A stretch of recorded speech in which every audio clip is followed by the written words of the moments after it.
Bonjour. Bonjour. Voilà, je vous remercie, Elisabeth Bautier, d'avoir accepté cet entretien. Donc, c'est un entretien qui sert donc plutôt à des futurs chercheurs, à des doctorants qu'à des chercheurs confirmés. Et l'idée de notre projet avec Alban, c'est d'essayer d'interviewer des chercheurs qui ont développé des concepts, des modèles, de les faire parler de leur objet de recherche, des problématiques qu'ils construisent, et donc de faire ressortir un petit peu ce processus de recherche comme activité intellectuelle avec ses appuis, ses obstacles, les aspects institutionnels, et puis qu'est-ce qu'on peut dire comme piste et comme conseil aux futurs chercheurs. Donc voilà, avec vous, Elisabeth Bautier, nous allons clore cette série parce qu'en fait, il y a eu à peu près 5 interviews dans les champs des sciences de l'éducation et de la formation avec des collègues qui sont dans le domaine de l'éducation et aussi de la didactique. Alors j'ai souhaité discuter avec vous parce que vous êtes une des chercheurs qui travaille depuis longtemps sur la question des inégalités en matière d'apprentissage. Et tout le monde peut le constater aujourd'hui. L'école aujourd'hui est confrontée à cette question avec beaucoup plus d'acuité, je dirais, où la question se pose encore, voilà, avec force. Et donc pour commencer, et justement pour montrer aux futurs chercheurs, ou aux chercheurs en herbe, un petit peu comment ça se construit, j'aimerais bien savoir avec vous quelles sont les grandes étapes, comment vous avez été amené à travailler sur cette problématique. Oh, j'ai de la chance d'une certaine manière, tristement de la chance, étant donné que le sujet n'est pas, enfin, est grave pour une société et pour les gens qui subissent ces inégalités. Mais quand j'ai commencé à faire de la recherche dans les années 68, oui, ça, 67, 68 et au-delà, c'était très présent comme problématique, sans doute parce que la sociologie était à l'ordre du jour, beaucoup plus qu'elle ne l'est aujourd'hui. Je veux dire que c'était une évidence que de se poser la question à la fois de la domination, via les travaux effectivement de Pierre Bourdieu en particulier et de son équipe, mais également en voyant arriver assez rapidement finalement dans les années 70 des enfants de milieux populaires, y compris au collège. Ça a commencé un tout petit peu avant la réforme Haby, effectivement, en 75, mais dans toute cette période, donc fin 68, fin des années 60, pardon, et des années 70, la question de la confrontation, on pourrait dire, ou de la présence tout au moins des enfants de milieux populaires dans le système scolaire s'est posée. Et comme jusqu'à présent, justement, il y avait cette grande différence entre les cursus des enfants de milieux populaires et ceux des milieux plus favorisés qui ne fréquentaient pas, sauf exception, les boursiers, comme on disait, on pouvait dire les boursiers de l'école de la République qui pouvaient avoir accès au lycée. Donc ça a été au moment, j'allais dire, où j'avais une vingtaine d'années, où je commençais les travaux de recherche, ces questions étaient évidentes. Il y avait un deuxième contexte favorable, qui est la naissance de la sociolinguistique. C'est-à-dire que quand je suis arrivée à l'université, commençait à émerger la linguistique, ce qu'on appelle aussi aujourd'hui les sciences du langage. Et à Nanterre, où je faisais mes études, a été créé les premiers moments de la sociolinguistique, aussi à Nanterre, à Paris 5. Et donc, tout, j'allais dire, tout normalement. Alors, il faudrait sans doute, pour répondre plus honnêtement à votre question, c'est vrai que la différence m'a toujours intéressée. Enfin, toujours. Peut-être est-ce une histoire personnelle. Ça joue toujours les histoires personnelles dans la recherche et dans les carrières, bien évidemment. Et donc, essayer de comprendre pourquoi je m'en étais un peu sortie, plus que d'autres, de mes, on pourrait dire, mes copines de l'école primaire. Moi, de ma classe de CM2, nous avons été seulement 3 à aller au lycée, puisque à l'époque, il n'y avait pas de collège. Le lycée commençait en 6e, on va dire. Ça comme ça. Et donc, se poser, quand on arrive à l'université, sans doute, un peu la question de à quoi on va réfléchir, à quoi on va penser, en relation sans doute à des choses qui sont qu'est-ce qu'on élimine. J'ai éliminé très rapidement, bien que j'étais dans une université de lettres et sciences humaines, qui était donc Nanterre, qui venait d'être créée. Quand j'y suis arrivée, juste, il y avait 1 an ou 2. Et c'est éliminer la littérature. Pour moi, c'était une évidence. Tout simplement parce que, venant quand même de banlieue populaire, je n'avais pas eu le droit de faire, dans ce fameux lycée, du grec et du latin. Quand on n'a pas fait de grec et de latin, l'orientation vers les études littéraires est relativement, j'allais dire a priori, moins évidente, puisque j'avais eu la chance de faire beaucoup plus de mathématiques et de sciences que les autres. Parce que c'était l'époque où, quand il fallait, j'allais dire, quand on montait un tout petit peu dans... si on voulait être transfuge, en quelque sorte, ou si on prend même le président Pompidou, il avait fait l'école normale supérieure. Aujourd'hui, c'est pas pensable. Aujourd'hui, effectivement, il y a d'autres... C'est les sciences. À l'époque, c'était le contraire. On pourrait dire ça comme ça rapidement et caricaturalement. Donc, cette question-là de qu'est-ce qu'on va faire, qui se pose à tout un chacun, pour moi, c'était évident que ça n'était pas les lettres, la littérature, puisque j'avais une formation scientifique, j'ai un bac maths, ce qu'on appellerait aujourd'hui S, mais je ne suis pas sûre qu'aujourd'hui je pourrais réussir un bac S. C'était pas du tout les mêmes exigences à mon époque, sans doute. Moi, c'est M, mathématiques. Et j'ai fait de la linguistique parce que c'était ce qui se rapprochait le plus des sciences et des mathématiques. Il y a de la linguistique formelle, par exemple, ça existe. Et donc c'était très important. Mais dans la linguistique, j'ai pu choisir. Je suis toujours gênée par la notion de choix, parce que les choix, sans dire qu'ils sont déterminés, mais c'est des contextes. Dans les sciences du langage, par exemple, enfin la linguistique était extrêmement orientée, j'allais dire politiquement. Le Parti communiste avait formé beaucoup, on va dire, beaucoup de linguistes étaient au Parti communiste, on pourrait dire cela comme ça, dans ce sens-là. Et c'était une évidence qu'on se posait la question de la sociologie du langage. C'est-à-dire que il y a eu un colloque extraordinaire, effectivement, qui était en 78. Je ne veux pas me tromper de date, c'est pour ça que je jette un coup d'œil sur mes notes, à Rouen. Initié par Marcellesi et Gardin, qui étaient mes maîtres. Je les avais, par exemple, dans mon jury de thèse d'État. Et ça avait donné, Bourdieu était présent d'ailleurs, dans ce colloque. Et cette sociolinguistique scolaire, en particulier, puisqu'il y a eu un ouvrage...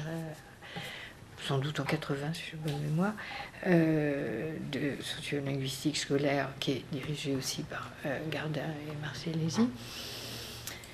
Et donc, c'est pour ça qu'en termes de choix, il y en a un petit peu, quoi. Moi, j'aurais bien aimé faire de la pathologie, par exemple, aussi, du langage. Et puis, mon maître Jean Dubois ne m'a pas choisi pour travailler effectivement à Sainte-Anne. Il a choisi d'autres étudiantes. Donc, je me suis orientée davantage vers ces questions scolaires. Et j'avais 2 appuis qui étaient Nanterre et Paris 5, avec quelqu'un qui a été mon directeur de thèse et de première thèse, et quelque chose qui montre là mon ancienneté.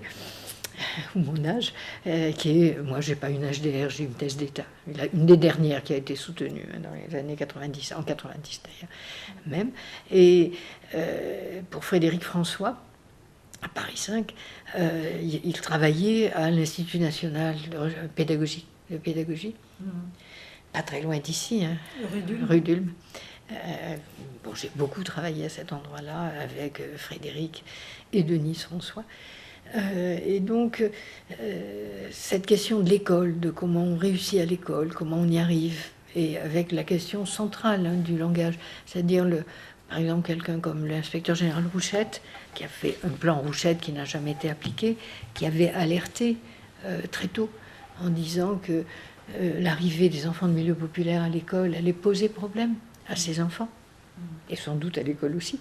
Mais ce qui l'intéressait, c'était principalement les enfants. Donc vous voyez, c'est pour ça que c'est difficile de dire que c'est des choix. Aujourd'hui, pensée, sociologie, inégalité, etc., se posent dans des termes très très différents. Je crois que nous l'évoquions tout à l'heure.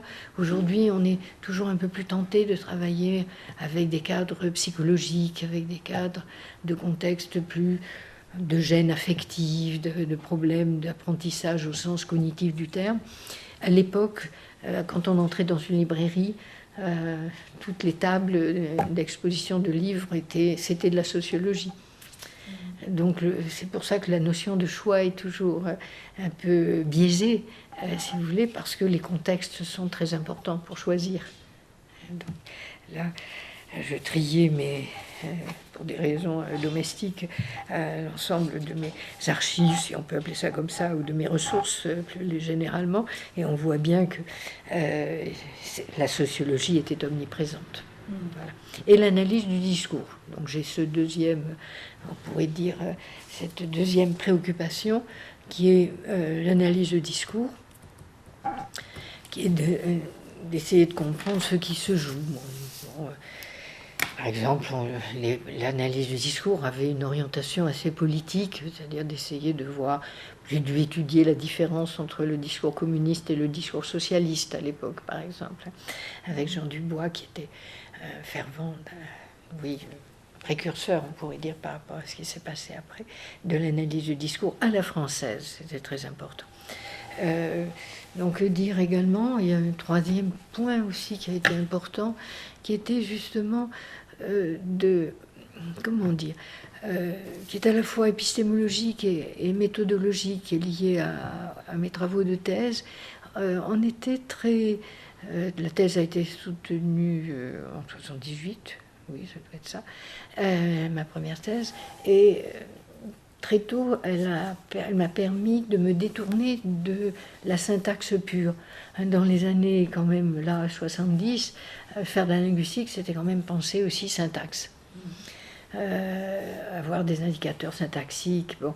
Et ma thèse portait sur les écrits des élèves, en sixième en particulier. Et j'avais déjà pris, à l'époque, des populations extrêmement contrastées, entre ce qui s'appelait aussi les collèges d'enseignement technique, qui n'existent plus. C'est-à-dire où il y avait des orientations, là, dès la sixième, pratiquement. Et puis, l'école alsacienne, pour être sûr de faire du contrasté facile, voilà, de prendre des oppositions très grandes. Et les analyses purement syntaxiques ne donnaient rien. C'est-à-dire que si on comptait les connecteurs logiques, si vous voyez ce que je veux dire, les donc parce que, etc., dans les rédactions des élèves, si je me fais comprendre, vous m'interrompez, hein, si je...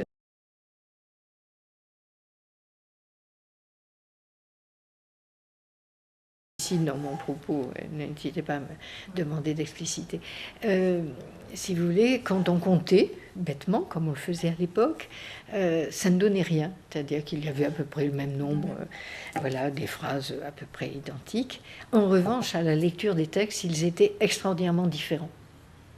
Et d'où cette notion qui existait à l'époque, qui était en création, donc la deuxième partie à peu près des années 70, de la notion de pratique langagière, qui a été fondamentale pour moi, et qui est quelque chose que j'ai retrouvé chez Bernstein, c'est-à-dire une idée que ça n'est pas la question de la maîtrise de la langue qui est importante, c'est la question de ce que les gens font avec le langage. Ce qui différencie, si vous voulez, c'est les contextes sociaux dans lesquels se développent les habitudes langagières des gens. Donc c'est pas ni une question de maîtrise de la langue, ni une question bien évidemment d'intelligence, tout le monde a la même. Alors il doit y avoir quelques génies, ça doit exister quelque part, des anormaux, quoi. Les minoritaires sont anormaux. La norme, c'est la majorité. Et donc, se dire que c'est l'usage que l'on fait du langage qui est important, et non pas simplement, j'allais dire, une richesse lexicale ou une maîtrise de la syntaxe ou je ne sais quoi encore, ou de la morphologie. Je ne dis pas que c'est pas important, mais je dis qu'on a la langue des usages du langage, et non pas d'abord une maîtrise de la langue qui permettrait d'avoir des usages du langage plus ou moins complexes. C'est parce que nous utilisons le langage pour faire ce que je suis en train de faire, d'essayer de faire retour sur un passé, d'exposer des choses, de penser que d'autres peuvent s'en saisir, que tout à l'heure je m'interrogeais sur l'implicite peut-être de mon discours, discours voulant dire simplement énoncer. Je n'ai pas la prétention de faire grand discours. Il y a ambiguïté sur le terme discours aujourd'hui. Discours, Norman Bush, c'est évidemment un terme technique. Et tout énoncé est discours, parce que discours, c'est les énoncés étudiés en situation. Et donc les notions de situation, les notions de pratique langagière, y compris dans une construction sociale conflictuelle au sens de ce qui s'appelle la conflictualité sociale, c'est-à-dire que j'ai travaillé aussi beaucoup dans le travail des ouvriers, des paysans, des éleveurs, voilà, c'est-à-dire tous les gens qui avaient pu, à un moment donné, dans ces années 70-80, être encore en activité sans avoir de diplôme. Par exemple, quand il s'est agi d'informatiser le travail ouvrier, dans les fonderies d'aluminium où j'ai travaillé, par exemple, en tant que chercheur, hein, bien évidemment, pas en tant qu'établi, comme on disait en 68, c'était pour regarder comment des personnels de production pouvaient se saisir, enfin, traduire, on pourrait dire à l'époque, leur travail en mots. Et on voyait bien là que, par exemple, certains disaient tout le temps « mais moi je ne sais rien, je fais ».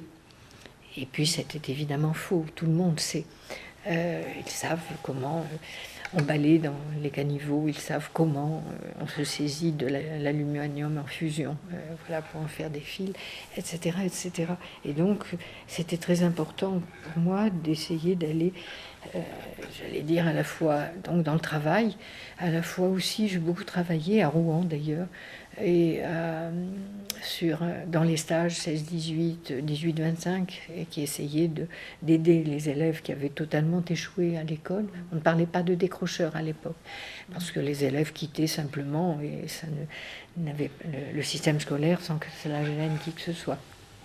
Et on voyait bien que là, il y avait effectivement des populations en très grande difficulté liées à l'incompréhension, si vous voulez, quand je dis du langage, c'est-à-dire ce qu'il y a effectivement à faire avec le langage. Qu'est-ce que c'est qu'apprendre avec le langage? Qu'est-ce que c'est que raisonner? Qu'est-ce que c'est que réfléchir? Et c'est ce que l'école demande. Donc peu à peu, cette question des inégalités liées aux usages que les gens font du langage est devenue centrale via cette notion de pratique langagière, en effet. Et là, dernier point, qui est la rencontre avec Bernstein, une rencontre intellectuelle, même si j'ai dû assister à certaines conférences de Bernstein à un moment donné, qui effectivement, alors il y a eu malentendu, je pense. Alors il n'aide pas, hein, Bernstein dans son écriture n'aide pas. Le lecteur, en particulier le lecteur français sans doute, mais je ne suis pas sûre que le lecteur anglais soit demeurant très à l'aise, parce que l'écriture de Bernstein est complexe, et qu'il a maladroitement, je pense, utilisé la notion de code voilà, restreint et élaboré. Restreint. Alors, ce qui a fait effectivement bondir certains, parce qu'on pouvait penser comme ça qu'il y avait une conception chez Bernstein de milieu populaire qui aurait quelque chose de restreint, là où d'autres auraient quelque chose d'élaboré, avec toutes les effectivement connotations positives ou péjoratives, au contraire amélioratives ou péjoratives chez les uns ou chez les autres. Et c'était, pour moi, ça n'a jamais été ça chez Bernstein. Ça, c'était une interprétation, comme il n'a jamais utilisé la notion d'handicap socioculturel, par exemple. Ça a été, on pourrait dire, retraduit sous cette forme. Non, ce qui m'intéressait chez Bernstein, c'est le fait de la rencontre justement entre eux, et qui ne m'a jamais quitté jusqu'à aujourd'hui. Mes derniers articles le montrent, d'ailleurs encore 2021, je pense, où il y a effectivement dans le langage une construction cognitive pour penser le monde, pour le réfléchir.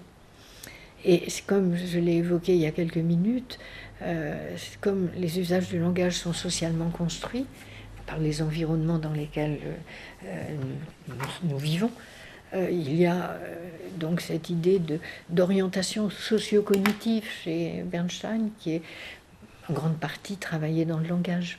Donc vous voyez, donc c'est à peu près cela. Et puis la dernière tout à fait étape, c'est la création des zones d'éducation prioritaire et de mon travail dans la dernière université dans laquelle effectivement j'étais donc à la Sorbonne Nouvelle, enfin à Paris 3 pendant 17 ans quand même, et puis ensuite à Vincennes. Enfin, j'avais commencé à Vincennes d'ailleurs lors de sa création en étant chargée de cours à l'époque. Et puis quand les ZEP ont été créés, j'étais avec je travaillais dans l'équipe, mais on y reviendra sur cette notion-là, de Bernard Charlot, sur la question donc du rapport au savoir, sur la question que moi j'ai détournée entre guillemets en parlant de rapport au savoir et de rapport au langage. Et donc avec les ZEP, nous avons commencé à travailler avec Jean-Yves Rochex et Bernard jusqu'à une certaine époque sur les questions des zones d'éducation prioritaire et de ce qui se passait dans les classes. Voilà. D'accord. Merci, c'est un développement intéressant parce que d'emblée, ça permet de voir un petit peu la succession d'événements, oui. Comment dire, de ce qui existait Mais oui. à l'époque. Oui, tout à fait. Création de ZEP, rencontre avec telle ou telle direction de thèse, et qui ont permis donc d'arriver à travailler sur oui. cette question. Oui, je crois, moi je coupe la parole parce que je crois que c'est important d'insister là-dessus parce qu'on y reviendra après. Et j'aime bien comme ça, selon mon expression, y compris en formation, semer des petits cailloux dans mon propos, quoi. C'est important de dire à des jeunes que effectivement ils sont pris aussi dans des contextes de travail. Et que c'est pour ça que j'ai insisté sur le fait que les choix, c'est pas tout à fait des choix. C'est très difficile. Moi, par exemple, j'ai été pratiquement obligée, j'ai oublié de dire ça pour les jeunes doctorants qui sont quand même un des publics qui pourraient visionner ce que nous sommes en train de faire. Si vous voulez, j'ai dû quitter presque les sciences du langage, à mon grand désespoir, pour aller vers les sciences de l'éducation, parce que moi, ce qui m'intéressait, c'était les gens qui parlaient la langue, et non pas la langue qu'ils parlaient. Si je me fais comprendre, je veux dire, la description de la langue me paraissait à une certaine époque moins importante que de comprendre pourquoi les gens disent ce qu'ils disent et font ce qu'ils font avec le langage. Et il y a eu un moment où c'était pas entendable par certains, où la didactique du français s'est moins intéressée à ça que l'enseignement du français. Voilà, et donc je voulais insister sur le fait qu'on est parfois contraint par des contextes théoriques. Je vois aussi un choix. C'est aussi ça peut être un choix. Voilà, alors on essaie de négocier entre soi et les autres. Voilà. On va dire ça comme ça. Voilà. Tout à fait. Avant de revenir sur la classe, je ne voulais pas vous couper parce que c'était vraiment très intéressant pour moi. C'était par exemple ce que vous avez dit, et parce que ça reste applicable pour les élèves, sur ces ouvriers qui disent « moi je sais faire et je ne sais pas, moi je fais mais je ne sais pas ». Est-ce que ce qui manque, c'est cette verbalisation du faire où ce passage par la langue dut faire. Ouais. Est-ce que c'est ça, en fait, qui c'est sans doute, aux ouvriers? Sans doute n'avaient-ils pas conscience de savoir, parce que personne ne leur avait jamais demandé de dire comment ils faisaient. Alors, nombre d'entre eux devaient être aussi, comment dire, formés sur le tas. Je dirais même pas d'alternance, comme on le dit aujourd'hui, où il y a une alternance effectivement entre des structures plus formelles d'enseignement et du terrain. Non pas que ce soit pas formel aujourd'hui. Aujourd'hui, beaucoup de choses sont formalisées quand même dans les terrains. Mais ce compagnonnage donnait un apprentissage par imitation, c'est-à-dire par observation. Et alors, il savait plein de choses, parce que dans l'observation, il s'agit toujours d'identifier ce qui est pertinent d'identifier. Je veux dire, savoir, par exemple, je peux reprendre aisément l'exemple des fonderies d'aluminium. C'est un travail très dur, comme toutes les fonderies. Mais par exemple, l'identification de la couleur du métal en fusion, c'est une couleur, c'est un indicateur. Et d'ailleurs, ça a été à ce moment-là, effectivement, ça qui a été retenu par les informaticiens, de dire, tiens, on prend la température au moment où l'ouvrier dit qu'il faut arrêter. Et effectivement, l'inconscience ou la non-conscience, c'est ça que je veux dire, des savoirs sont liés à la non-verbalisation. Vous avez entièrement raison. Personne ne devait demander à ces gens de dire tout ce qu'ils savaient jusqu'à ce moment-là, certainement. Voilà, et c'est pareil à peu près dans tous les domaines. Et du coup, les savoirs n'étaient pas construits, d'où la panique, on pourrait appeler ça comme ça, de l'encadrement dans les entreprises, de perdre les savoirs qui étaient très présents. Mais il y a beaucoup de choses qui se faisaient sans langage. Bon, j'ai beaucoup travaillé aussi, par exemple, sur l'ouvrage de Jorion et Delbos, Jorion fait autre chose maintenant, il travaille encore, enfin je crois, et sur l'apprentissage chez les paludiers, dans les marais salants. Oui. C'est un apprentissage très particulier où les paludiers les apprentis paludiers n'ont pas le droit de parler avant de savoir, pour apprendre par imitation. Voilà, alors j'ai travaillé aussi avec dans les dentelières au fuseau, où c'est la même chose, c'est un apprentissage qui se faisait par le corps. Un apprentissage par le corps, et où on voyait bien que par exemple, c'est des femmes qui s'orientaient vers j'allais dire, c'était un loisir pour beaucoup de jeunes femmes que d'apprendre la dentelle, ou de femmes moins jeunes d'ailleurs, la dentelle au fuseau à l'époque, quand je parle à l'époque dans les années 70, et il n'y avait pas de manuel écrit. Et plus ces femmes avaient le bac, et plus le contact physique avec le formateur en dentelle ou la formatrice en dentelle au fuseau qui se mettait derrière les personnes et tenait les bras des personnes, ça les gênait, parce que effectivement ça fait partie de l'habitus, aurait dit Bourdieu, ou de l'exis corporel, que de ne pas apprécier dans certains milieux sociaux le contact physique, qui satisfait d'ailleurs pas mal de gens aujourd'hui, l'absence de contact physique, puisque nous avons des masques et que des gestes barrières. Voilà. Mais vous voyez, donc, effectivement, vous revenez sur la verbalisation, oui, entre le corps qui dit et la parole qui dit, ça n'est pas du tout la même chose. Vous avez entièrement raison. Eh bien, si on veut revenir aux apprentissages scolaires, qu'est-ce qu'on va retrouver de cette multiplicité d'observations et de choses que vous avez rencontrées dans ces situations diverses?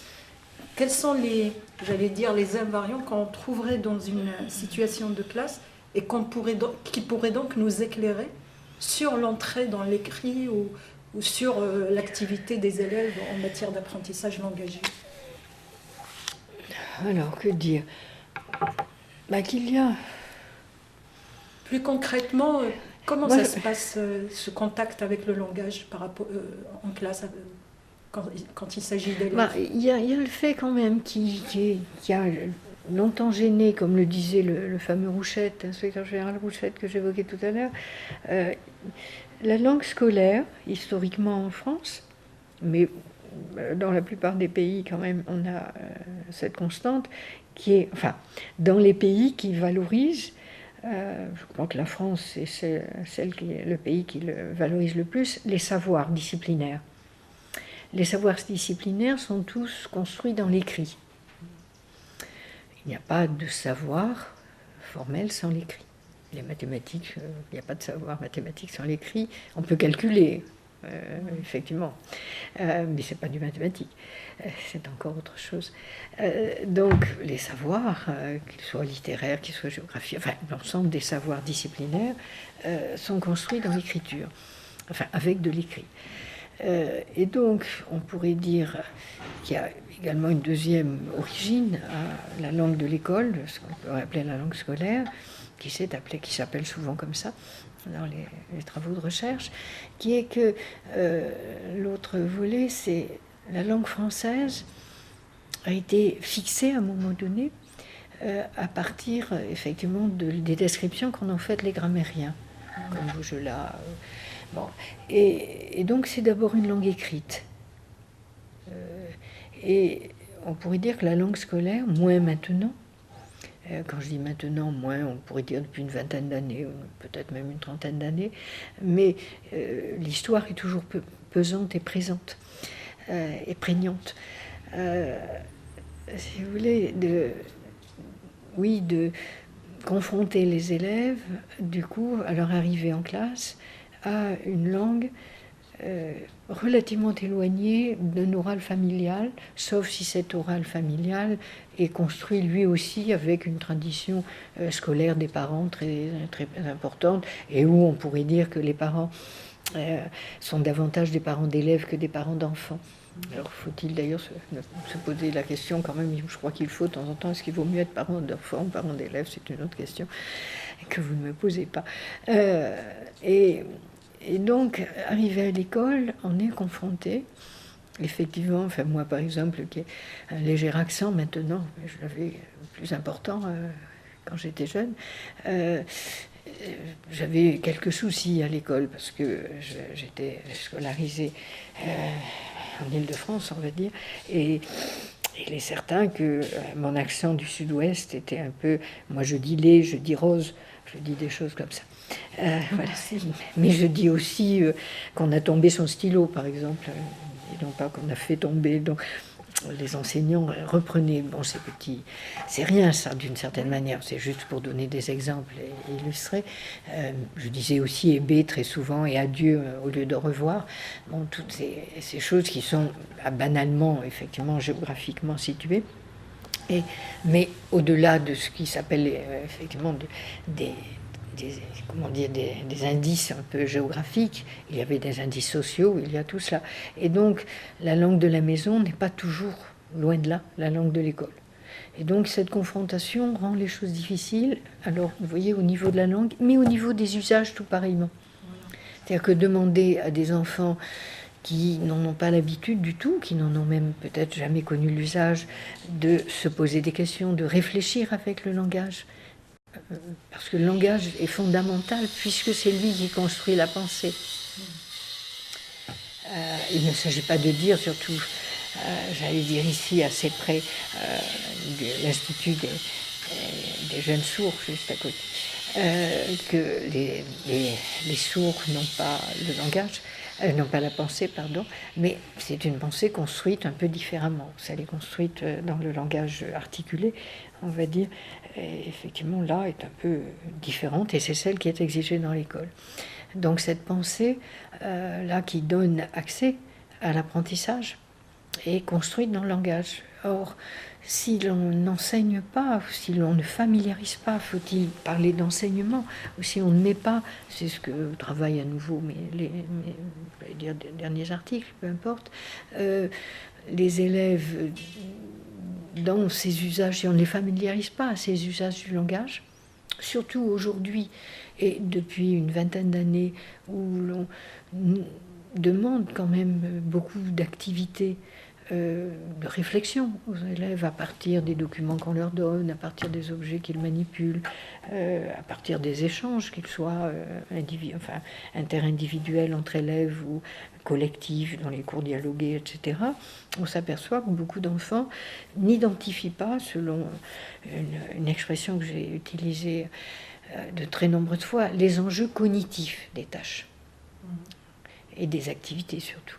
Et donc passe à côté effectivement des apprentissages pour certains d'entre eux, mais il n'y a aucun problème, il suffirait que les enseignants et des collègues, je crois, ont mis en œuvre des travaux, y compris des collègues didacticiens qui ont conscience de l'importance du langage, ont mis tout à fait en œuvre des pratiques de classe qui permettent aux élèves de les familiariser. C'est pas, j'allais dire, ni irrémédiable, mais à condition de le travailler. Je ne sais pas si je réponds à votre question de ce fait. Et d'où viennent alors ces malentendus que vous avez identifiés? Parce que moi je dirais que le langage, il y a deux choses. D'une part, le langage est fondamentalement ambigu. C'est ça. J'allais dire que c'est pas un code, justement. La différence entre le langage humain, qui est unique dans les connaissances actuelles, en tout cas. Ayons la prudence de tout chercheur. Si ce n'est pas un code, c'est quoi? C'est un outil de... c'est pas un code, parce qu'un code, vous le savez tout aussi bien que moi. Ça se décode et ça s'apprend de façon Non, mais technique. un code, surtout, aucun élément du code ne varie en fonction des situations. Oui. Heureusement, un code de la route est le même, que l'on soit, j'allais dire, à Paris ou à Marseille, que l'on soit, j'allais même dire, en France ou ailleurs. La même chose pour les codes maritimes ou les codes. Les codes ne varient pas en fonction des situations. C'est exactement le contraire, une grande différence tout au moins, pour ce qui est de la langue, ou du langage que nous utilisons. Je veux dire, il n'y a pas de possibilité, j'allais dire, de comprendre immédiatement, sauf des usages extrêmement fonctionnels comme le train 18-25, je dis n'importe quoi évidemment, entre en gare quai 4. Voilà, là, il n'y a pas d'interprétation possible.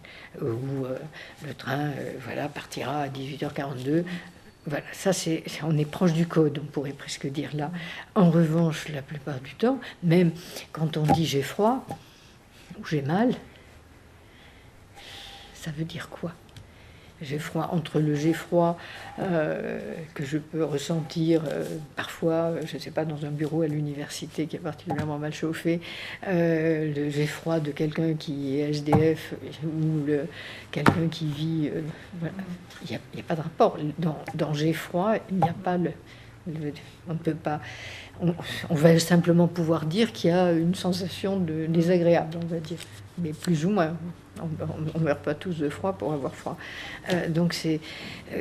ou on pourrait dire aussi, par exemple, quand l'enseignant dit, on va dire réfléchissez, ça veut dire quoi réfléchir?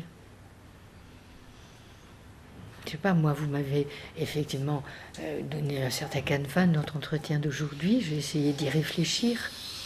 J'ai fait des choses avec mes neurones. Est-ce que c'est ça que vous vouliez que je fasse? Avec le langage, j'ai écrit des papiers, j'ai écrit, parce qu'on ne peut pas penser sans écrire et on ne peut pas parler sans écrire, quand même aussi, ce qui gêne beaucoup les élèves. Vous voyez, donc, le langage est éminemment ambigu, ce que ne savent pas toujours les enseignants parce qu'ils ne sont pas formés du tout là-dessus. Et donc, même quand ils disent « vous apprendrez cette leçon pour demain », ou la semaine prochaine, peu importe, apprendre, ça veut dire quoi? C'est apprendre par cœur.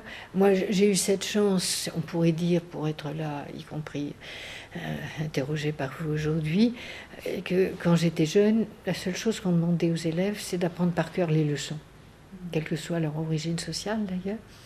Et c'est facile d'apprendre par cœur. Oui, la mémorisation. C'est facile de réciter, voilà. C'est facile aussi aux parents d'aider leurs enfants à réciter, parce que n'importe qui, même quand on n'est pas francophone d'ailleurs et que l'enfant est à l'école française et doit réciter en français, on peut s'apercevoir facilement que où la récitation, entre guillemets, la restitution, est fluide, ou au contraire, l'enfant bute. Aujourd'hui, c'est plus compliqué que ça. Il faut réfléchir, il faut écrire, il faut prendre des notes. Si vous voulez, donc, il y a ce que j'ai appelé tout à l'heure une certaine élévation des usages du langage non partagés par tous en dehors de l'école. Donc c'est plus difficile. Mais si les enseignants enseignaient, enseigner, familiariser, je reprends mon expression de tout à l'heure, parce que c'est plutôt de ça dont il s'agit, il n'y aura aucun problème. Alors c'est pour ça que le langage pose question, parce qu'il est essentiel que tous les usages ne se valent pas, et que les enseignants ne sont pas peut-être assez bien formés pour aider les élèves à se familiariser, et que, dernière chose aussi, les enjeux peut-être de savoir ne sont pas, ou les enjeux cognitifs des activités qui sont sollicitées chez les élèves ne sont pas sans doute présentés de manière à ce qu'ils soient identifiés plus aisément.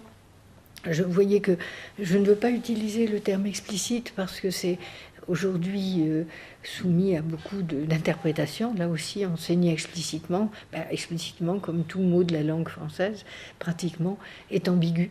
Et donc nous sommes là, en débat, pour ne pas dire en divergence, les uns ou les autres chercheurs de ce pays ou d'autres, sur qu'est-ce qu'on va appeler enseigner explicitement. Voilà. Enseigner explicitement, c'est pas forcément faire du pas à pas, faire de la monstration. C'est peut-être au contraire un accompagnement plus serré, un étayage, dirait Jérôme Brunner, qui nous paraît plus important, et d'aider les élèves, à ce que vous disiez tout à l'heure, à verbaliser davantage ce qu'ils font, ce qu'ils ont compris, etc., est peut-être plus important que de leur donner des modèles, du moins dans la société d'aujourd'hui. Je trouve, par rapport à ce que vous venez de dire, quand vous avez travaillé sur le rapport au savoir, le rapport au langage, vous avez identifié 3 types, je dirais, de postures, de rapport d'élèves. Le jeu dans la situation, c'était aussi une façon de dire, voilà d'où viennent les malentendus. Il y a l'élève qui se situe uniquement dans le métier de l'élève. Il répond de façon littérale. Tu apprends ton cours, j'apprends. L'autre qui sait déjà que c'est autre chose. Donc je ne me rappelle plus, il y avait le jeu dans la situation. Je ne sais pas, il y a l'implication, non dans la situation, oui. Oui, et donc il y a celui qui comprend et qui parce qu'on lui a dit ailleurs. Qui reconstitue le sens, qui va plus loin que celui qui ne reste que dans la superficie de ce que dit l'enseignant. Enfin, moi-même, je ne me rappelle plus les 3 catégories. Oui, non, mais je comprends ce que vous voulez dire. Mais il y en a qui... Enfin, tous les enfants, on pourrait dire, si l'on y prend garde, font ce qu'ils ont l'habitude de faire, tout simplement.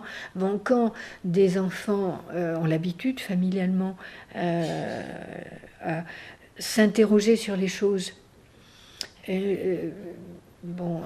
on y reviendra peut-être un peu plus tard, mais ce qui, sans doute, fait beaucoup de différence, c'est le fait que certains enfants sont habitués à prendre le monde comme objet de questionnement. Enfin, ça paraît toujours un peu grandiloquent de dire le monde, mais je veux dire le poisson dans le bocal, pour prendre des choses comme ça, ou même là, nous sommes dans une bibliothèque, je crois que ça doit se voir derrière moi, je veux dire, on peut dire, il y a des livres, on peut aussi dire, il y a des grands et des petits livres, il y a des couvertures de différentes couleurs, et puis commencer à se poser la question sur le fait de codes, de couleurs qu'il y a sur les pastilles, qu'il y a sur ces livres.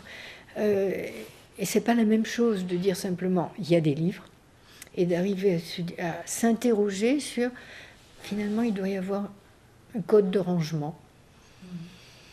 Et les milieux, j'allais dire, fortement scolarisés socialisent leur enfant, l'habitude, socialiser voulant dire transmettre, familiariser, faire qu'on s'approprie un rapport au monde, qui est que le rapport est un rapport de questionnement et, bon, on pourrait dire, comme le disent certains didacticiens, de problématisation, ou certains philosophes, comme effectivement Michel Favre, initialement, de problématisation. Et donc, on voit une bibliothèque et on se pose des questions. Et on ne la décrit pas seulement en disant « qu'est-ce qu'il y a comme bouquin ici ?» Puis on peut aller jusqu'à « il y en a des grands et des petits, il y en a des rouges et des verts, etc. » Mais ça s'arrêtera avant le questionnement ou la problématisation.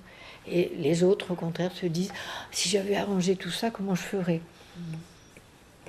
Voilà, ça c'est radicalement différent, je pense. Mais vous voyez bien qu'il suffit que les enseignants, au lieu de dire décris la bibliothèque, posent la question en termes si vous aviez arrangé des livres, comment vous les rangeriez? Et bien évidemment, chez les petits, ils vont ranger par couleur, les tout petits, parce que c'est normal dans le développement. Et puis, on pourrait arriver assez rapidement à... on pourrait les ranger en fonction de ce qu'ils disent, ce qu'il y a dedans. Je suppose que certains pourraient dire des choses comme ça. Et, ou alors par nom d'auteur alphabétique. Après tout, on a fait ça très longtemps. Et puis, si j'ai bonne mémoire, certains autodidactes pouvaient penser leur lecture comme ça, comme chez Sartre, je crois. Et donc, cette question-là de comment on questionne le monde, comment ça se construit, ça se construit tout autant à l'école qu'à la maison, si l'école prend la peine de le faire. Donc il suffirait. Je ne sais pas si je réponds à votre question. Oui, tout à fait. Et c'est d'autant mieux parce que ça m'amène à mon autre question. Cette fois-ci, à propos de la secondarisation, le genre premier. Nous avons, avec des collègues à l'INSP, à l'UFM à l'époque de Rouen, travaillé sur vos textes par rapport à cette notion dans l'approche de l'écrit, et nous avons trouvé, c'était Corinne Castella en maths et moi en SVT, en sciences, donc nous avons trouvé que c'était des catégories qui nous aidaient, nous aussi didacticiens en sciences et en maths, à comprendre un petit peu les difficultés de des élèves dans l'activité. Est-ce qu'avec un exemple, deux exemples, comme vous voulez, nous expliquer un petit peu ou expliquer à ceux qui vont vous suivre un petit peu cette secondarisation et le genre premier. Comment vous avez été amené à ça et comment ça explique de façon concrète ce rapport finalement de l'élève à l'écrit Alors il faut toujours faire attention et ne pas essentialiser non plus ces rapports. Hein. On fait très attention. Je veux dire, les élèves ne sont pas porteurs d'un rapport A qu'on ne pourrait pas modifier, etc. C'est un rapport qui se construit, qui est évolutif. Il faut toujours, me semble-t-il, et je le dis ça pour donc le public qui regardera cela, le public doctorant ou mastérisant que vous avez évoqué, ou mastérant, ça dépend des endroits. Si vous voulez, on pourrait dire les mots concepts que nous utilisons en tant que chercheurs sont des concepts. Et comme tout concept, ils n'ont pas pour viser de décrire des humains, mais de nous aider à construire plus d'intelligibilité du monde. Et donc, il me semble que c'est important de le dire. Si vous voulez, donc il n'y a pas des gens qui ont un rapport comme ceci ou un rapport comme cela, ou qui sont dans le genre premier. Mais il y a des chercheurs qui peuvent décrire des productions d'élèves, ou de non-élèves d'ailleurs, avec des catégories de type genre premier ou genre second. Je ne sais pas si je me fais comprendre dans cette distinction. Mais elle me paraît importante parce que très souvent, la vulgarisation fait qu'il y a ce que j'ai appelé à l'instant une essentialisation, a fortiori parfois une naturalisation. C'est-à-dire, il y a des gens comme ça. Non, surtout pas. C'est le chercheur qui a besoin de catégories pour décrire. Tout à fait. Et donc les catégories ne sont pas dans les gens, quoi. C'est important. Et si vous voulez, je crois que cette question d'être dans un contact effectivement premier avec un collègue d'ailleurs qui était inspecteur de l'éducation nationale, Olivier Burger, qui est décédé aujourd'hui, on travaillait sur devenir élève. Et devenir élève, c'est aider les élèves à passer d'un rapport, donc à la maternelle par exemple. Dès la maternelle, c'est ça qui rend aujourd'hui d'ailleurs l'école parfois plus difficile pour certains élèves, mais si on commence en maternelle, peut-être que ça se passera mieux après. À passer d'un rapport sensible, je veux dire, de toucher les objets, de manipulation, à un rapport plus réfléchi à ces objets, un rapport, on pourrait dire, intellectuel, du coup second aussi, puisque vous m'incitez à parler là-dessus, on pourrait dire que spontanément, premièrement, nous avons un rapport donc avec les sens, le toucher, l'ouïe, etc. Et que avoir un rapport intellectuel aux choses, c'est-à-dire distant, objectivé, prendre donc ce que je disais à l'instant, le monde pour objet. Spontanément, on a envie de trouver que, je ne sais pas moi, le poisson dans son bocal, il est rouge, il nage comme ça, il tourne toujours autour, si le bocal est rond évidemment. On va le regarder. Hein. Moi j'ai l'habitude d'utiliser, quand je fais de la formation, comme exemple, puisque vous m'en demandez un, le fait qu'à l'école on confond trop souvent. On parle de synonymes, par exemple, pour ce que je vais dire, entre voir, regarder et observer. Et qu'il n'y a pas de synonyme. Il n'y a d'ailleurs jamais de synonyme, parce que les connotations des mots ne sont pas les mêmes. Et justement, voir, ça passe par le sens. Je peux dire que je vous vois, que je vois la personne qui est en train de filmer cet entretien, je vois. Mais quand même, je vous ai regardé depuis. Et je vous ai regardé, ça veut dire que j'ai de l'attention pour vous. Voilà, je crois que je pourrais vous reconnaître dans la rue maintenant, mais je vous connaissais un peu avant, je crois. Nous étions rencontrés. C'est-à-dire voir demande déjà un peu d'attention autour de soi. Ça ne passe pas seulement par les sens, mais on en fait quelque chose.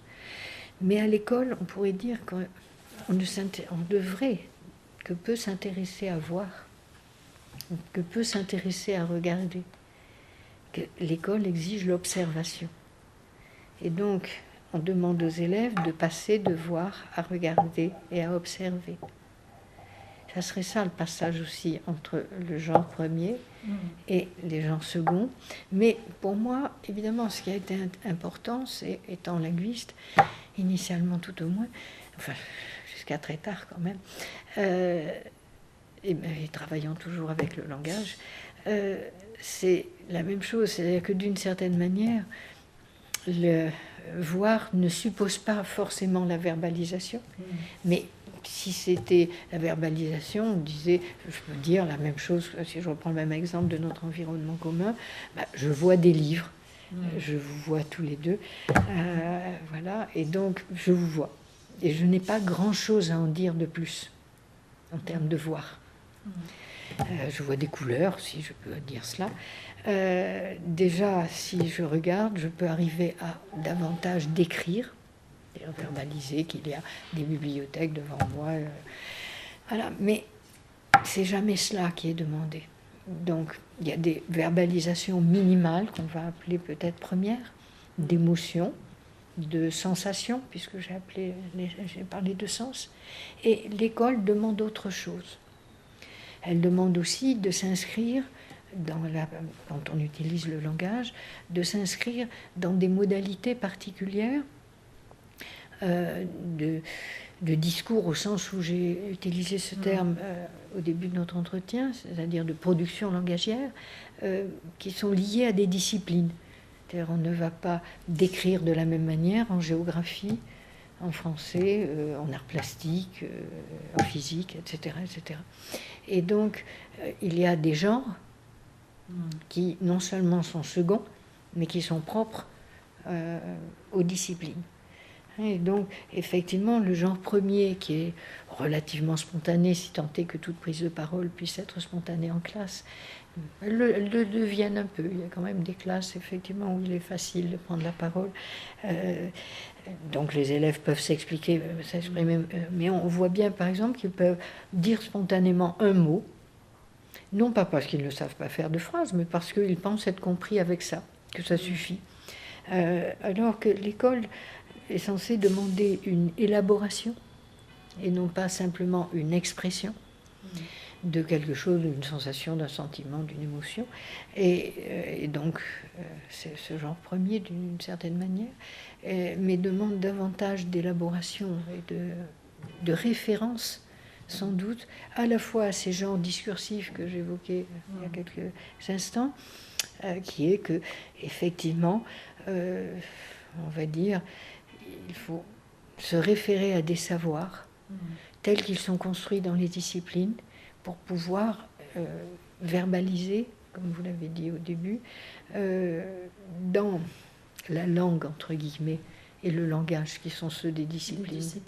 Et donc, on a des genres seconds différents selon les disciplines, sachant que cette secondarisation, vous voyez, est un basculement parfois radical, à la fois du langage et de l'activité donc d'objectivation nécessaire pour penser des questions et des problèmes. Alors, je ne sais pas si l'exemple que je vous ai donné sur voir... regarder, observer vous convient, mais on pourrait dire pareillement que si on enlève un tout petit peu de langage, mais je n'aime pas parce que, effectivement, moi je ne parle que très rarement de secondarisation quand il s'agit d'objets. Souvent ça a été repris, mais chacun fait ce qu'il veut des concepts des chercheurs, c'est habituel. Ça a été repris par, effectivement, objets comme voir le poisson rouge et observer le poisson rouge. Alors c'est vrai, mais il y a le langage derrière, comme on disait, puisque l'observation du poisson rouge ne va pas très loin en termes de verbalisation. Voir le poisson rouge ne va pas très loin, j'ai fait un lapsus. Alors que observer, on va regarder qu'il a des écailles, on va regarder qu'il a des nageoires et à quoi ça sert, etc. Donc oui, ça serait ça. Ça serait un langage d'élaboration qui serait une secondarisation par rapport à un langage premier.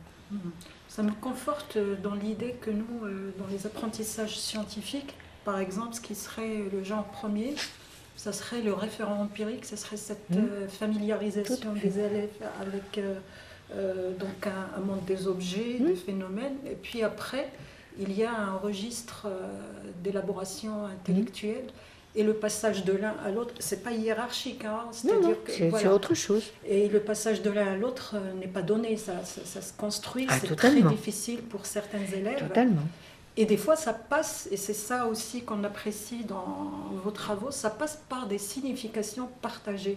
Qu'est-ce que vous pouvez dire là-dessus? C'est-à-dire que des fois, la classe, les groupes d'élèves fonctionnent comme une communauté et que...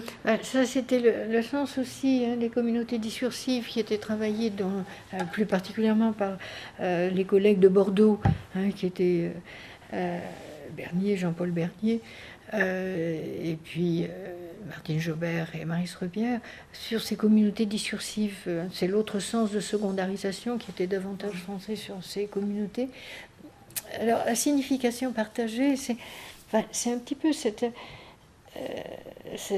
question, c'est le titre effectivement d'un chapitre d'ouvrage ou d'un article aussi qu'on a écrit avec Jean-Yves Rochex, qui est, comment dire, la notion de signification, si vous voulez, vient de Bernstein, pour moi, en tout cas, qui est de dire que la construction des significations est variable, justement, en fonction des orientations sociocognitives, pour reprendre tout ce qui a été évoqué jusqu'à présent, et que, en fonction de cela, je peux prendre des exemples, j'aime bien prendre des exemples chez les enfants parce que ça dit beaucoup. On peut trouver dans ce que j'ai dû écrire ou dans les conférences qui sont sur Internet, il y en a effectivement quelques-unes. Pour certains enfants, par exemple, ils sont dans on pourrait dire un genre premier, c'est-à-dire que quand, par exemple, on leur présente en maternelle pour les initier à la temporalité, pour les familiariser avec la question du temps, on leur montre un petit train, par exemple. Une de mes doctorantes, devenue docteur bien sûr, Elisabeth Moureau, a travaillé là-dessus, sur les affichages en maternelle, et il y a un petit train avec donc un wagon pour le lundi, un wagon pour le mardi, etc. On peut l'imaginer facilement. Et mettons que sur le lundi, il y a un cartable, par exemple, sur le wagon. On voit bien que dès la maternelle, il y a des enfants ou encore en maternelle, il y a des enfants, je devrais dire, et pas dès que, mais dès la maternelle, ils sont différents parce que pour certains enfants, il y a un cartable et c'est un cartable. Et voilà, et on a beaucoup de mal à dire, enfin, même quand on lui dit pourquoi il y a un cartable sur un des wagons, sur le wagon du lundi, c'est un cartable. Là où d'autres enfants, sans aucune difficulté, peuvent dire c'est pour nous dire que le lundi on va à l'école. Alors, ça veut dire qu'ils ne construisent pas la même signification à cartable. Hein, c'est comme tout à l'heure pour j'ai faim ou j'ai froid, je crois que j'ai pris comme exemple. Le langage est symbolique. Et donc il faut en construire les significations, que ce soit celle d'un mot, on pourrait presque dire, ou celle d'un discours entier. Et donc ces significations, elles sont rapportées plus ou moins au contexte, plus ou moins aux enjeux de la situation. Bernstein disait que, effectivement, pour certains, il y a des mises en relation avec toutes sortes de choses pour construire les significations, non seulement le contexte immédiat du texte, par exemple, ou de la situation, mais parfois aussi des connaissances beaucoup plus larges d'un contexte élargi. Et c'est la différence entre la notion de contexte là et la notion de situation immédiate. Et je crois que c'est ça. Il y a des gens qui visent à construire des significations, qui on va dire, vont être entre guillemets universelles, c'est-à-dire correspondre à des savoirs, quand pour d'autres, les significations vont correspondre éventuellement à une perception personnelle des choses. Et c'est ça, je crois, que nous avons essayé de verbaliser, on pourrait dire, dans l'équipe, en disant que, effectivement, cette interprétation n'étant pas la même, compte tenu de l'ambiguïté de certaines situations, au corps défendant des enseignants d'ailleurs, qu'ils mettent en place, bon, voilà, je crois que ce malentendu n'est pas perçu par tous les enseignants, mais bon, on peut aujourd'hui, sans aucune difficulté, abandonner presque la notion de malentendu si les enseignants, effectivement, font de l'étayage serré, cadrent les situations. Et c'est pas encore une fois la question de l'explicitation. Est-ce que je réponds à votre question cette fois-ci? Tout à fait. Ben, toujours, depuis le début. Merci. Alors, si vous permettez, je vais arriver à une autre question sur la recherche et l'exercice de la critique. D'abord, comment l'intégrer dans la formation doctorale, cet exercice de la critique, et puis quelle forme de co-disciplinarité ou de travail en commun voyez-vous possible ou souhaitable à nouer dans le champ des sciences de l'éducation et de la formation, pour justement, quand on travaille sur un objet, dans une discipline donnée, par exemple pour moi en didactique, je suppose qu'il ne faut pas rester fermé à d'autres éclairages, que ce soit du côté de la sociologie, de la psychologie. Quel conseil donc Oui, il y a beaucoup de choses dans votre question. C'est toujours le cas. Voilà, mais c'est pas grave. C'est pour ça que je vous laisse le temps de développer votre propos sans vous Oui, interrompre. bien sûr, tout à fait. Je vous en remercie. C'est moi qui. C'est rare. Comment dire? D'une part, j'ai envie de dire que si on arrive effectivement en master ou en thèse sans être dans des postures critiques, c'est assez ennuyeux quand même, un petit peu. Ça veut dire que du travail n'a pas été fait avant par l'institution scolaire et universitaire. Pour moi, le travail critique est évidemment un travail de déconstruction des évidences. Quand il me reste encore, mais ça va se terminer cette année, il me reste encore 4 doctorants à suivre, à aider. Mais là, ils devraient tous soutenir dans l'année 21-22. Si vous voulez, souvent dans notre discipline, en sciences de l'éducation, les doctorants, d'une part, ils ont tous été à l'école, ça c'est sûr, mais certains sont des enseignants, par exemple. Et si on est enseignant pour travailler dans l'école, sur l'école, il y a quand même beaucoup de choses à déconstruire pour obtenir, pour entrer dans une posture de chercheur. On n'arrive pas trop à se défaire. C'est difficile, d'objectiver hein. Donc objectivation, déconstruction, tout cela me paraît vraiment très important. Et je dis toujours donc à ces candidats au doctorat que d'abord ils mettent par exemple tout ce qu'ils savent sur l'école par écrit, tout ce qu'ils savent grâce à leur expérience, grâce à leur métier, soit même à leur expérience d'élève, pourquoi pas, ou à leur expérience professionnelle, parce que tant qu'on n'a pas posé, j'ai envie de dire, ce qui on pourrait appeler des préconstruits, là, je crois qu'on ne peut pas arriver à dialoguer avec des chercheurs. On pourrait être dans une posture de chercheur soi-même. Et donc, il y a déjà cette nécessité de se défaire de ce que je vais appeler comme croyance ou comme a priori. Il n'y a pas là de... C'est pas négatif en soi, c'est simplement pas le bon registre de travail. Quand je dis registre, c'est pas au sens de familier, pas familier, etc. On n'est pas sur le même registre de travail. Quand on est chercheur, même quand on est chercheur pour améliorer ses pratiques, ce qui arrive parfois, le cas où théoriquement je dis, mais on n'est pas... Il ne faut pas être chercheur pour améliorer ses pratiques, il faut être chercheur pour comprendre un phénomène. Et la compréhension des phénomènes, je crois qu'un chercheur n'est pas là pour trouver des solutions. Les professionnels sont ceux qui savent, j'allais dire, le mieux faire. En revanche, peut-être que la recherche peut aider à améliorer et à comprendre, en tout cas, comment, effectivement, ou comment et pourquoi. C'est le travail du chercheur.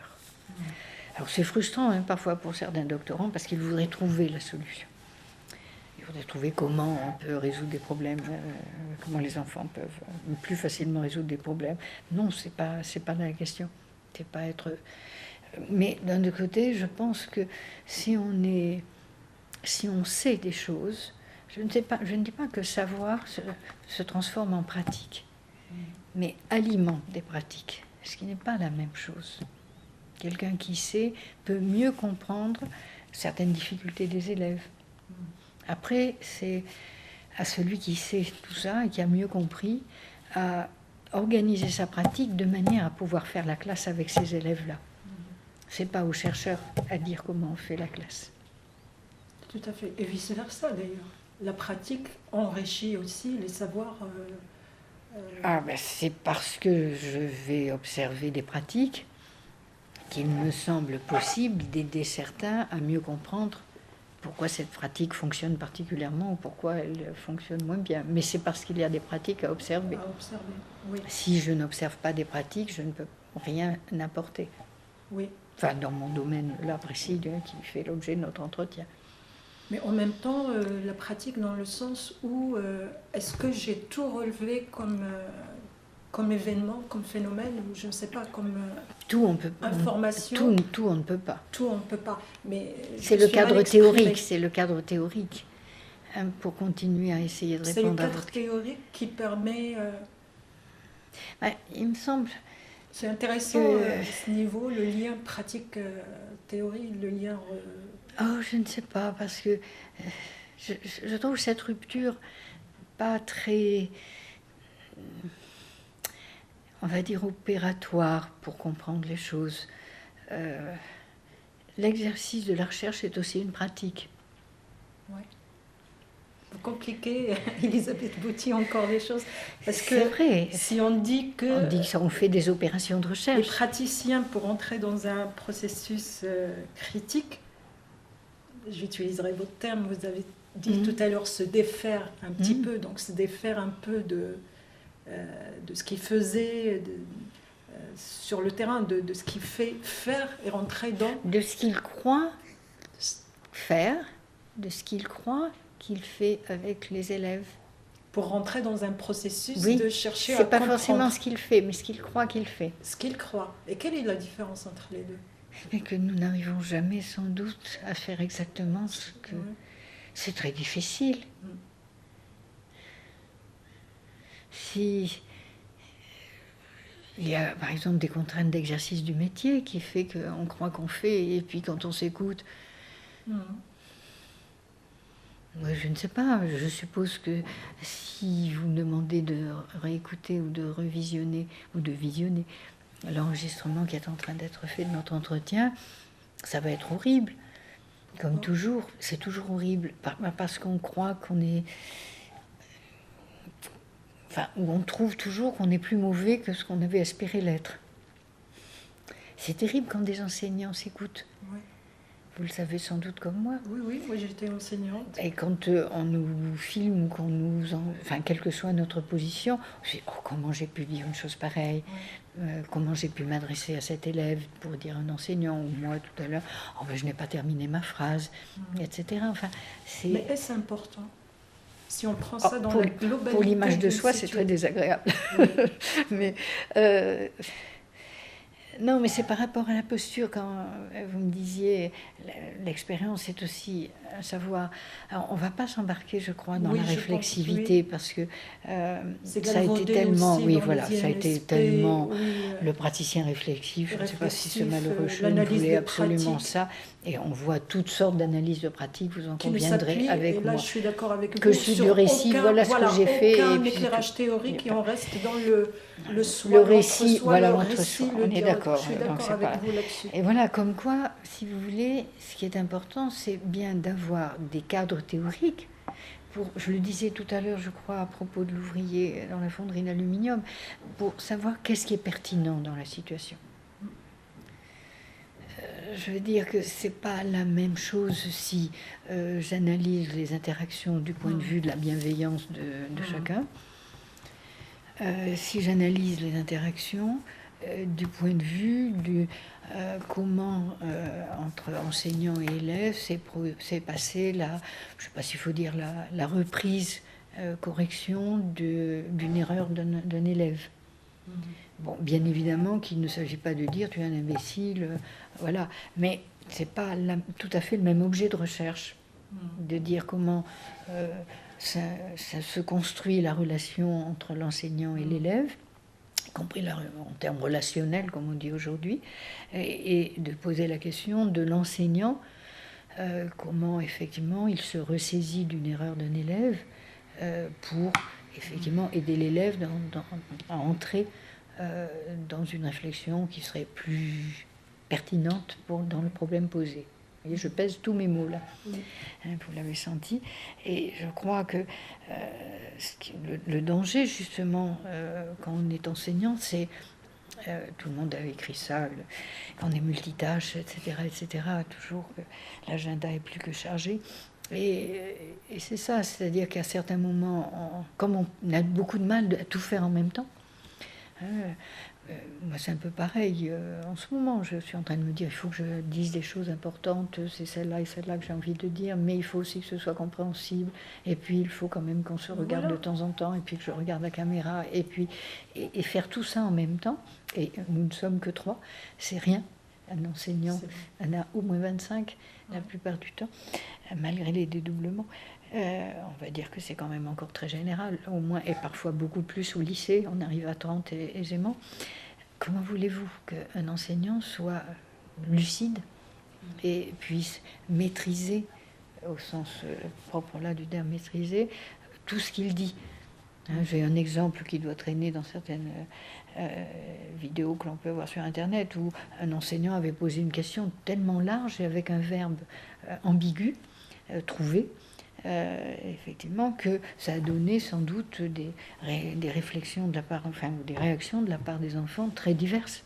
Parce que comment on trouve l'eau, pour reprendre cet exemple-là, trouver est ambigu en français.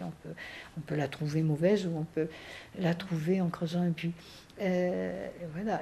Mais aucun enseignant ne va maîtriser, c'est comme moi là maintenant, et encore j'ai des notes, etc., ce que n'a pas un enseignant très, très souvent, donc ne va maîtriser tous les mots que l'on dit. Donc malheureusement, on dit des choses qui produisent des effets que l'on n'aurait pas souhaités. Donc quand vous dites pourquoi, je pense qu'on ne peut pas tout identifier, de ce qui n'est pas que le travail de l'enseignant est un travail extraordinairement difficile. l'exercice du métier est devenu, je lisais encore hier soir dans le journal, qu'il y avait la discipline, par exemple, pas la discipline des savoirs. La discipline était en France une des choses les plus difficiles que les enseignants avaient à affronter, et que c'était la France qui avait le plus grand nombre le plus de problèmes de discipline. Pourquoi? Je n'en sais rien. Il faudrait réfléchir. Donc, moi, si vous voulez, cette question-là, que vous posez des rapports entre théorie et pratique, je ne le dirais pas tout à fait comme ça, parce que des pratiques sont toujours quand même des théories implicites. Vergniaud dirait théorie en acte. En acte, bien évidemment. Mais ces théories peuvent ne pas être totalement conscientes, bien évidemment.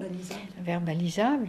Et puis, parfois, ce ne sont pas tout à fait des théories, mais des doxas, des mélanges, on pourrait dire, un peu confus de beaucoup de choses, entre comment on fait pour gérer la classe et comment on fait pour enseigner, mettons, les mathématiques, c'est pas tout à fait la même chose. Oui, enfin, je ne sais pas si là, on s'égare ou non. Non, je sur trouve cette question-là.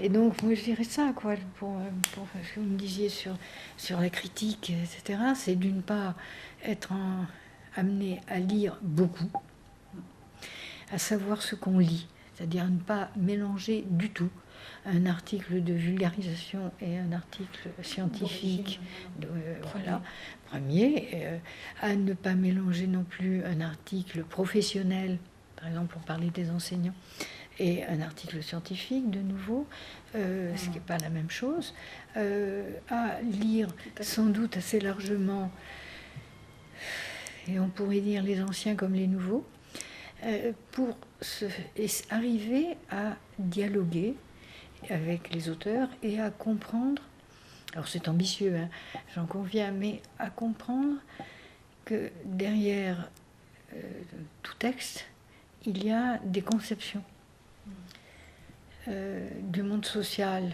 et des sujets du monde social, des savoirs, puisqu'on est dans ce domaine-là depuis tout à l'heure, et que souvent, je trouve, certains étudiants ne saisissent pas ce qu'il y a derrière dans les textes en termes de ces conceptions. Et comment vous parliez de bidisciplinarité ou des choses comme ça tout à l'heure dans votre question. Alors, je ne sais pas, je ne suis pas toujours très bien placée pour répondre à ce genre de choses parce que, si vous voulez, moi je suis d'une génération où les enseignants-chercheurs que je suis venaient tous d'ailleurs. Nous avons, pour ma génération, et les sciences de l'éducation sont construites comme ça, avec des gens qui étaient psychologues, sociologues, linguistes, en ce qui me concerne, etc. C'est-à-dire où nous avions une formation très forte d'une discipline qui n'était pas les sciences de l'éducation.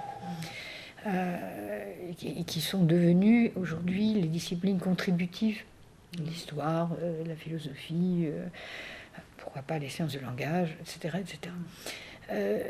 Et donc aujourd'hui, j'ai envie de dire que je ne sais pas très très bien comment intellectuellement se forme quelqu'un qui vient directement d'une science de l'éducation.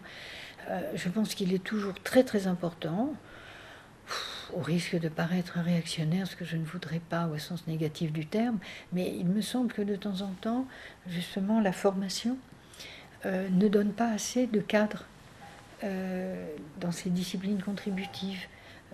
Dans certains lieux, peut-être, n'y a-t-il pas assez de qu'est-ce qu'une psychologie de l'éducation.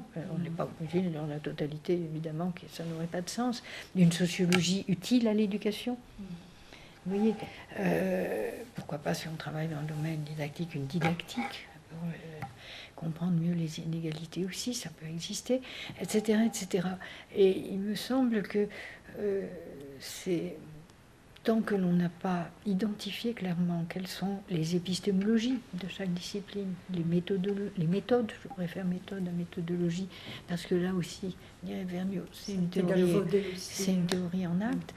La méthode n'est pas simplement, j'allais dire, une cuisine pour recueillir des données, excusez-moi du mot cuisine.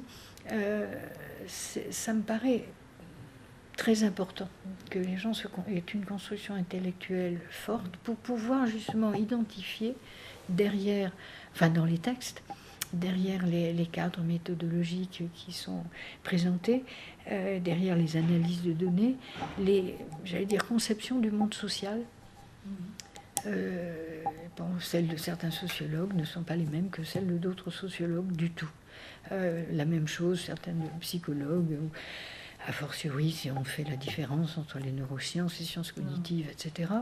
Et je trouve que de temps en temps, certains donc jeunes chercheurs, ou nouveaux chercheurs tout au moins, néo-chercheurs, s'orientent sans avoir assez, j'allais dire, compris, ou identifié tout au moins, la proximité ou l'éloignement qu'il y a entre leur propre conception et les conceptions des auteurs de référence, qui les amènent à des contradictions dans les textes.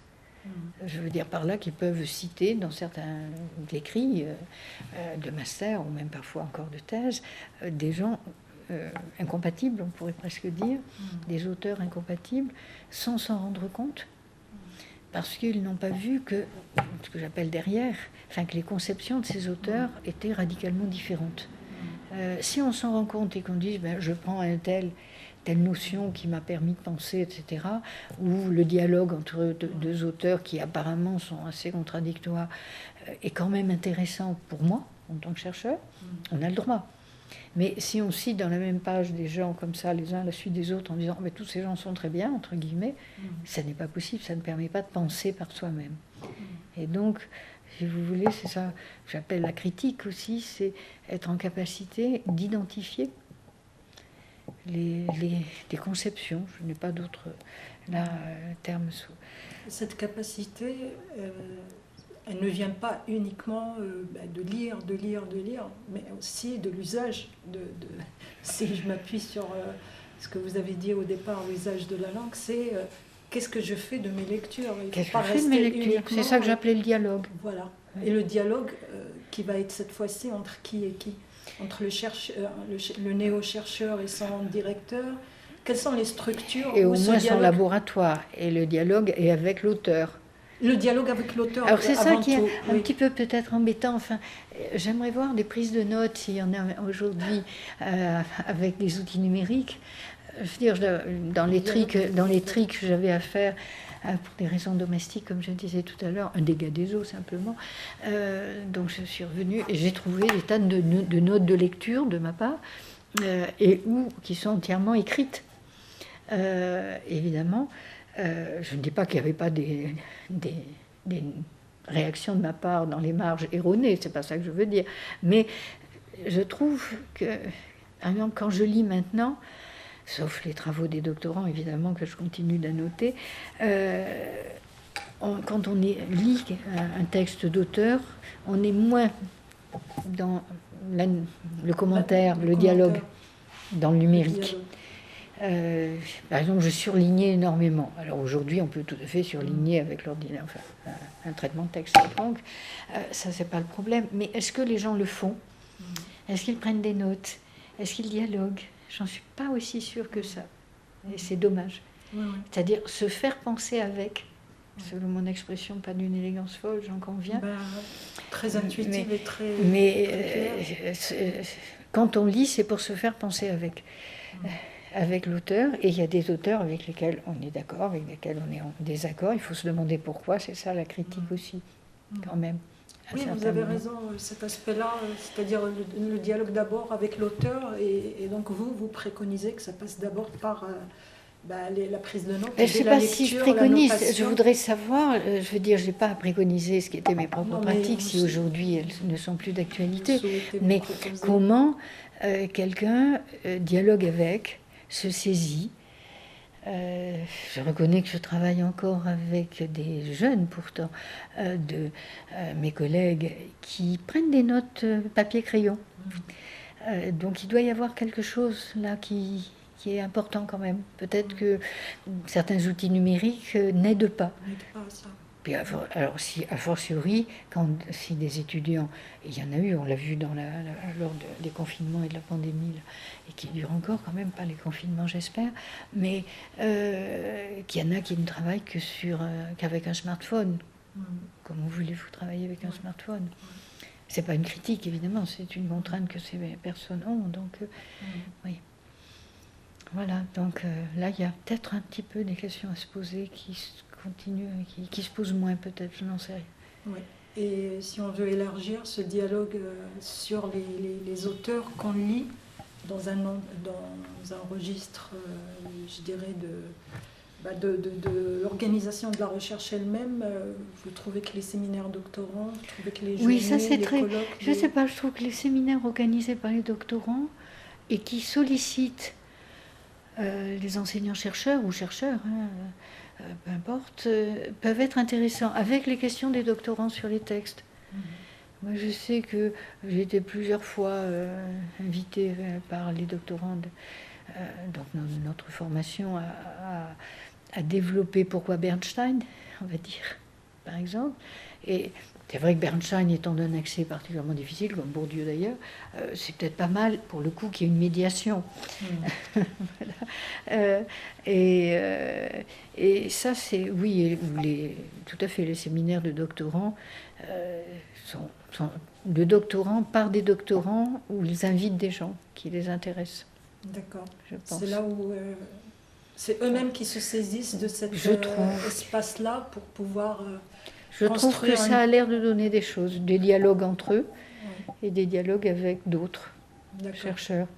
Et sinon, si je sais que c'est peut-être difficile de citer quelques auteurs, si vous avez des auteurs, des exemples de figures théoriques à donner à des jeunes qui se lancent sur la problématique du langage, des apprentissages, des inégalités sociales, de l'approche sociologique des problématiques d'apprentissage. Quels auteurs vous paraissent vous m'ennuyez beaucoup. Oui, je retire alors. Surtout sur la fin. Non, vous avez parlé de Bourdieu, vous avez parlé de oui, qu'on les lise, Berthelot, qu'on lise Bourdieu, y compris sur le langage, parce que je crois que ce qu'il a dit est toujours d'actualité, qu'on lise Bernstein sur le langage, c'est toujours d'actualité, sur le langage et les pratiques, là, le dernier ouvrage de Bernstein traduit. Tout ça est très important. Et quand je dis vous me gênez, c'est parce que j'aurais presque du mal à donner des noms très contemporains. Et je suis embêtée parce qu'il y a quand même aujourd'hui, je trouve, une sorte de... Comment dire?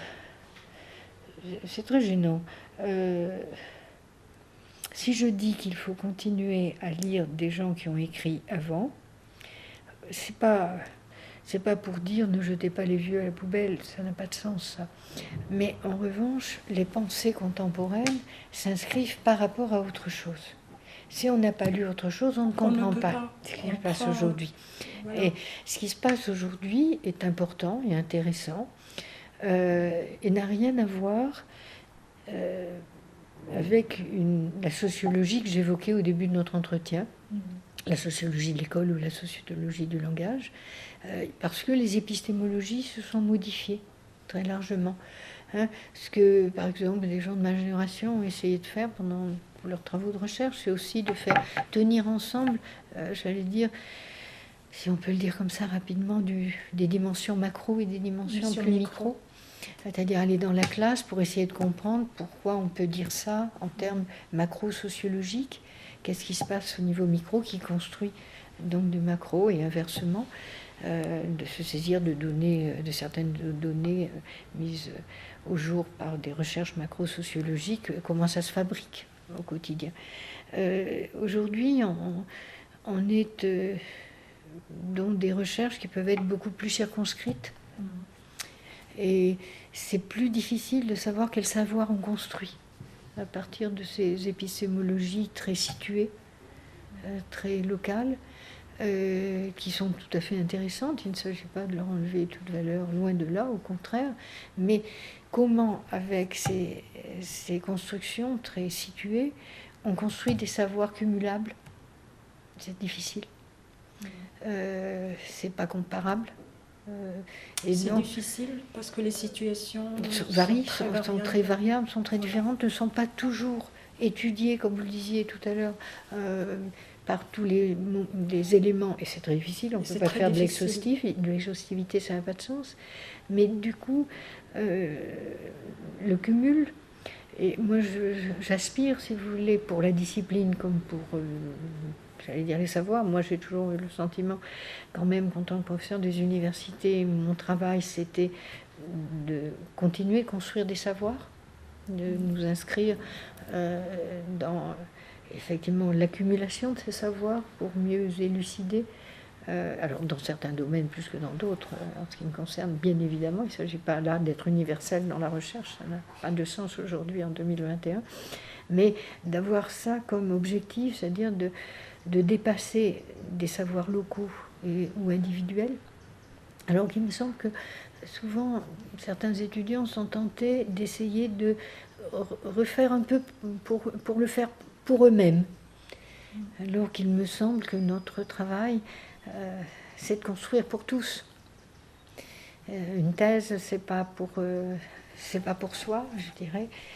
Alors ça peut être pour soi, si on veut devenir un chercheur, ou si on s'intéresse à la recherche, même on pourrait dire d'une manière désintéressée, et de construire des savoirs.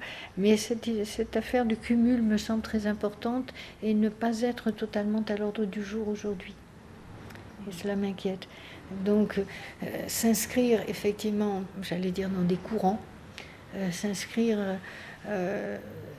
Alors, il ne s'agit pas de dire que Durkheim a fait de la sociologie et de fermer la porte après Durkheim en disant il n'y a que lui qui compte, c'est pas ça du tout, mon propos, mais de dire les sociologues d'aujourd'hui, ils font quoi par rapport aux sociologues d'avant? Et c'est ça, d'essayer de se saisir, c'est ça aussi d'avoir un sens critique, d'identifier que la sociologie d'un tel, c'est pas la sociologie de tel autre, et vous m'éviterez les citations de nommer en ce sens-là. Et donc, je suis un petit peu ennuyée sur le langage parce que la sociolinguistique d'aujourd'hui ne s'intéresse pas du tout à une sociologie, qu'elle soit du travail ou qu'elle soit de l'école. Et donc, j'ai pas beaucoup.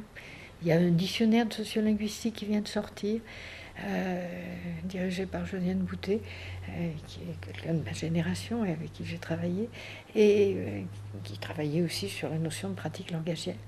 Et on voit bien que les objets ont changé. Aujourd'hui, on va s'intéresser à la domination, à la discrimination, et comme étant aussi du ressenti et du vécu de chacun.